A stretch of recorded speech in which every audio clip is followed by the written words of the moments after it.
All right, guys, today is a big day for Watcher of Realms. We had 2 new pieces of content announced, a brand new, never-before-seen Immortal Codex boss, and then finally, the biggest piece of content I think we could have hoped for maybe this entire year, if it turns out as well as I hope it will, a monthly tower. We desperately need some kind of roguelite monthly content. I'm going to break it all down in this video. I really think that is what this is going to be. I also want to learn as much about it as possible, so I put in a request to interview the devs about this, and they seemed at least a little receptive, so that'd be amazing if we could chat with them about it. But regardless, we've got information in game that I can discuss. There's also the Praetus banner. That will be a video later on today. But there's one other thing before the 2 new pieces of content I want to talk about before we get into the new upcoming content. Fastidious. Fastidious. And that is this. We've had this crazy Till Kingdom Come, launch of spring, April, Easter event, whatever you want to call it. I thought it was kind of an Easter event, but this doesn't look like it at all with the image. We'll just call it a spring event. The most generous event ever. They've given us so much. Everyone keeps asking me what to do with the unpolished soulstone. I actually have already prepared an entire video. I just want to actually film it when I'm in my home office. I'm still in New York. I'm flying like 3 hours after I film this video. So tonight I'll be back in my home office in Utah. Tomorrow I'll film the video. So tomorrow or Thursday, you'll get the new priorities for unpolished soulstones, the new rankings of where to put them, a kind of guide, some instructions. So look forward to that. But there's one piece of the event we don't know anything about. And it's in 12 hours and 57 minutes. So look at that. Hasn't started yet. Join the other events. This is just a special gift, and I have no idea what it could be. I thought we could do some very brief brainstorming, theory crafting, trying to get excited for it, and then we'll get into the new content. So I think decidedly it's not going to be a soulstone, right? They're already, the grand prize of the Celebration shop is this unpolished soulstone. So I can't imagine they're giving us another. You know, I only just unlocked this like yesterday. I'm waiting to claim it for the video I'm going to film tomorrow. But yeah, I can't imagine they would double up. It'd be awesome if they do, but I can't imagine that. I cannot imagine they'd give us a polished soulstone. That would just be insane. They've only given us one free one ever from the Odyssey quests, and even that was generous. I mean, those things are so rare. I haven't pulled one in 13 months. And then, yeah, if you go through everything else, they gave us so many Ancients in so many different ways. At the launch of the event, they gave us Ancients. As you hit these Gala milestones, they've been giving us Ancients. Like, I just got the 5 today. It's a lot. I can't imagine they're giving us more Ancients. I also cannot imagine they would give us rares. Unless it's like 50 rare summons. How could they? Everything else has been so good. You'd think the reward has to be nicer. So you can kind of see where I'm going with this. I feel like they're going to give us 1 or 2 or 3 divine summons. I feel like they're going to give us a legendary summoning crystal. That's where my heart's at. But I really don't know. Could it be like a selector ticket? I've heard people throw that idea around. That would be so generous. I can't imagine. That would maybe encroach into the territory of too generous, if there is such a thing. Maybe what it could be, if they want to do something really fun, a selector ticket, but like no lords. Even a selector ticket that's like no lords and none of like the super best heroes. So like no lords and then no Arrogance and Hex and Silas and Eloin, Hotsit, all that kind of stuff. You know, Beelzebub, Magda, Virna, that whole crew, Valkyra, even maybe they take those out. I don't know. Constance. But, you know, even still, people that are missing Pharisee could pick up a Pharisee. People that, you know, want to try Calypso after the buff. She's getting a buff. We'll cover that in a couple days. Things like that. You could see there being some fun stuff there. Just want to polish off the collection. Maybe Eris would be available. I need Eris real bad. Or Lynx. I don't want him as much as Eris, but I don't have her. So if she's available, that'd be something, right? That maybe is like the peak of what it could be. And then I think realistically, maybe it's a couple divine summons. Maybe it's really just 1 divine summon. Or maybe it's like 500 diamonds, which would still be kind of cool. Or 1,000 diamonds. I don't know. I have no idea what to expect. They haven't done this before. All right, let me know if you have any thoughts of what the special gift could be. I think it has to be a certain level of pretty dang good because the event as a whole has been so good. But who knows? Who flippin' knows? So let's get into the new content. This is what it's all about, baby. The new content is legitness. We got a brand new boss. It's like nearly a Kriya reskin, but not exactly. Kriya's part of the lore. If you want to see, just for direct comparison, what Kriya is looking like, she does have that headdress, right? She does have the kind of the crow's skull thing. It is really similar. However, this boss is very much named something else, and Kriya is a part of this boss's lore. So let me pull that back up. This is a cool boss. It kind of reminds me of Arbiter of Frost. Arbiter of Frost was like trying to highlight, a game mechanic that maybe was somewhat ignored, and that being damage over time. This is maybe a little less ignored, but basically the way you're going to enable your DPS is through crowd control. So it's kind of unique in that respect. But you can see there's the crown. The coloring's different. Maybe it's kind of just like a color change on Kriya. Who knows? We'll have to see it in action. But you can see this new boss. It's going to be really fun. It's the Mother of Crows. Before we get into that, let me just show you. This is a mislabel. This is a misprint. They say Immortal Codex new challenge. Clearly, they just copy and pasted. This is a whole new thing. Not even close. This is the monthly tower. Tower of Deception, and I can't freaking wait. You also have to... This is probably the hardest clearance condition I've seen in the game. Let me know if I'm missing anything. But like, for example, the gear dungeons, you have to beat Gear Aid 1, 2, and 3, stage 18. This is 19. So that's like proper mid-game content, or however you want to define it. I define that as mid-game content. For other stuff, we haven't had those kind of unlock conditions. So if you look at like maybe Guild Boss to unlock Guild Boss 2, to unlock Semra, your guild has to have unlocked Nightmare 4. But just having a guild unlock Nightmare 4, probably not as steep a requirement as having fully cleared stage 19 on Gear Aid 1, 2, and 3. Sure, you can do this in like your first 20 or 30 days. Even free to play, but for a lot of people this takes a while, and I think that implies this should be harder content. We're going to break it all down. Let's start with the new Codex boss because it's pretty darn simple. We only know so much. That's who knows if in actuality, in practice, when it shows up, if it will be simple, but just because they only give us so much information, there's not that much to discuss. The boss is named Brannon, residing in an avian relic. Let me get to that part with the Kriya lore. So where is the frickin' Kriya lore? Come on, Kriya. I know I saw Kriya lore. Here we go. So Brannon, she employed the necromantic arts. I do that. I'm guilty of that. I often employ the necromantic arts as bait as well.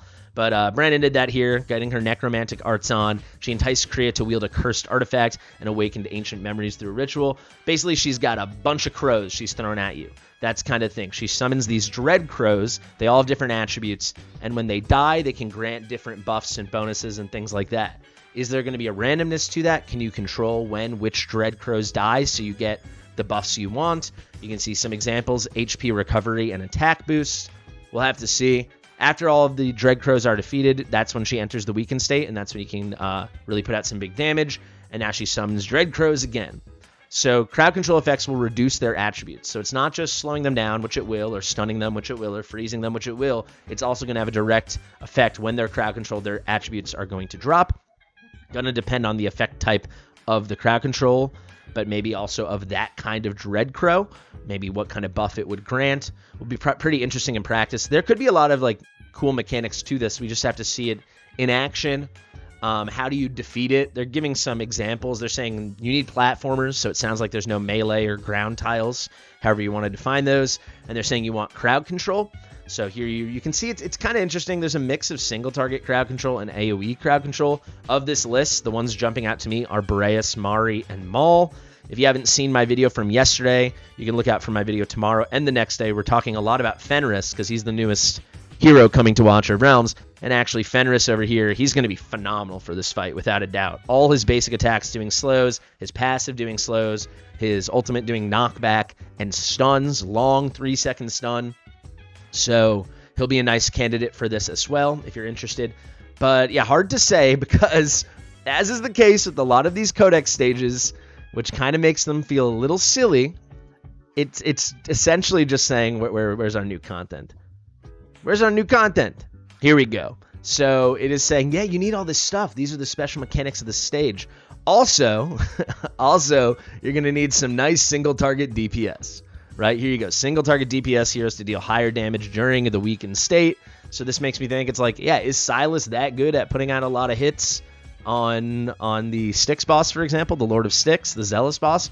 No, but he's still god tier because when you break the shield, you get all the bunch of hits out from your Setram or your Calypso or your Yuri or Tazira. I mean, it all depends on, Praetus, Lust, Wukong, etc. Once you got out all those hits, then you bring your Silas to just nuke it down and take advantage of that weakened state. Kind of the same thing with Silas. I'm just going to keep using Silas as an example. Silas with Furious Torrent, right?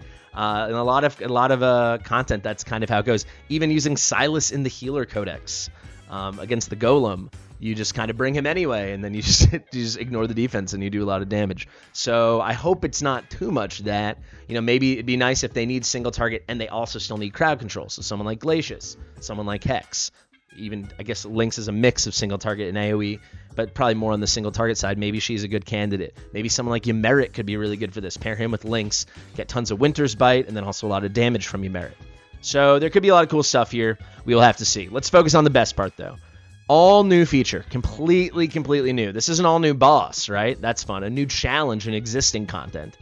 This is an all new feature. It is a monthly tower. It is on a 28-day cycle. Every 4 calendar weeks, it will reset all your progress and all the rewards.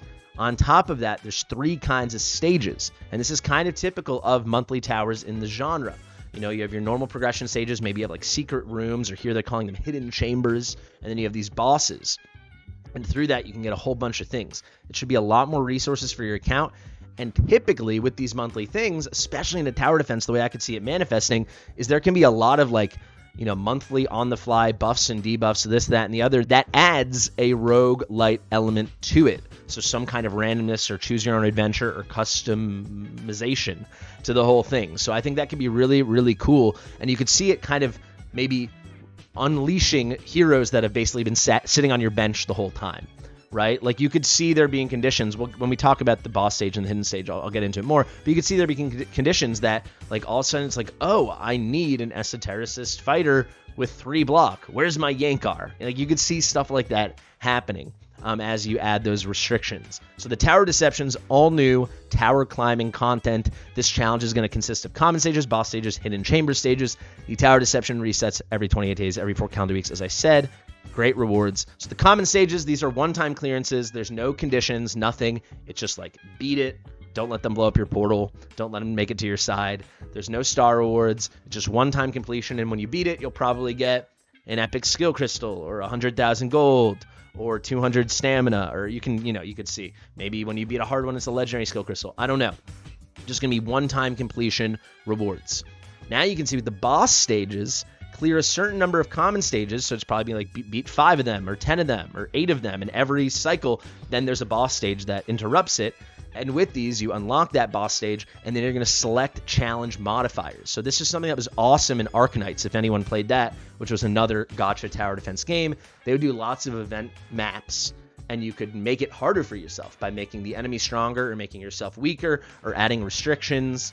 Like maybe, rage regen takes twice as long, or you can't use a certain class of heroes, or the enemies all have 50% more HP or attack or defense or so on, higher attack speed.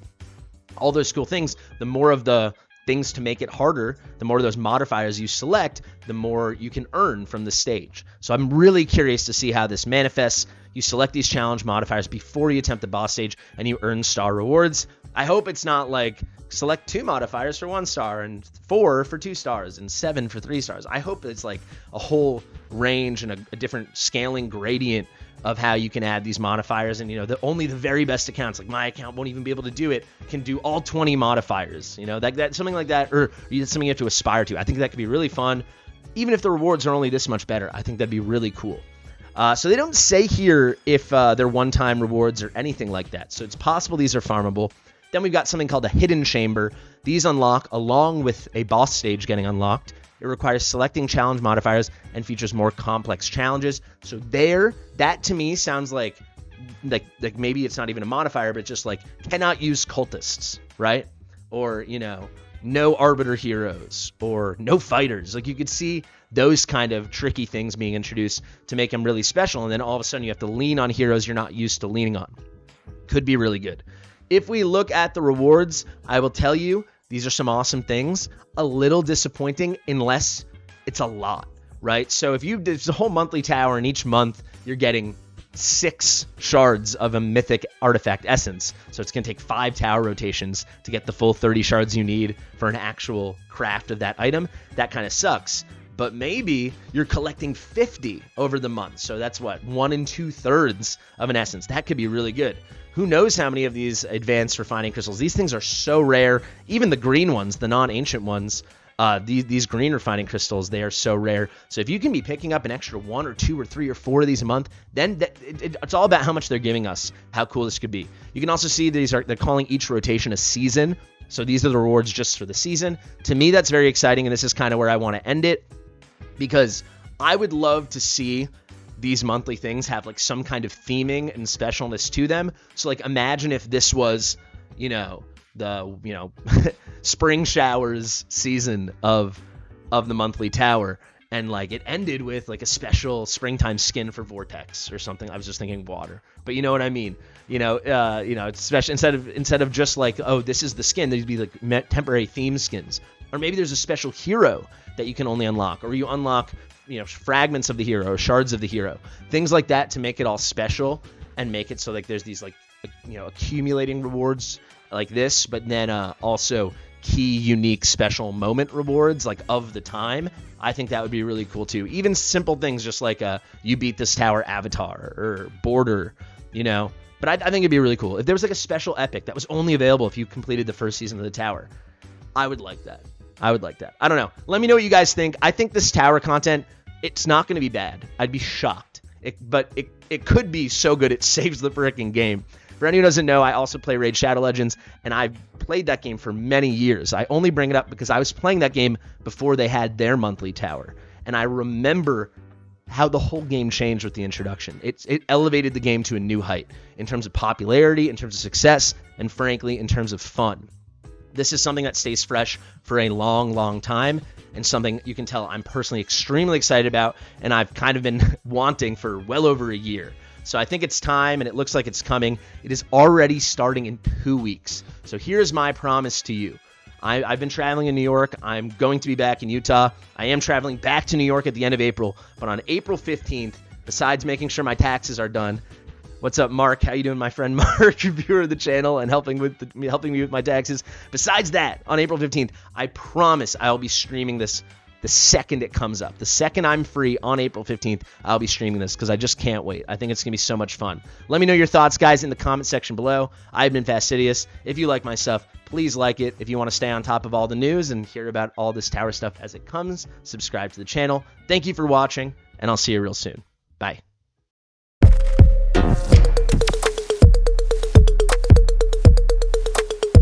Fastidious.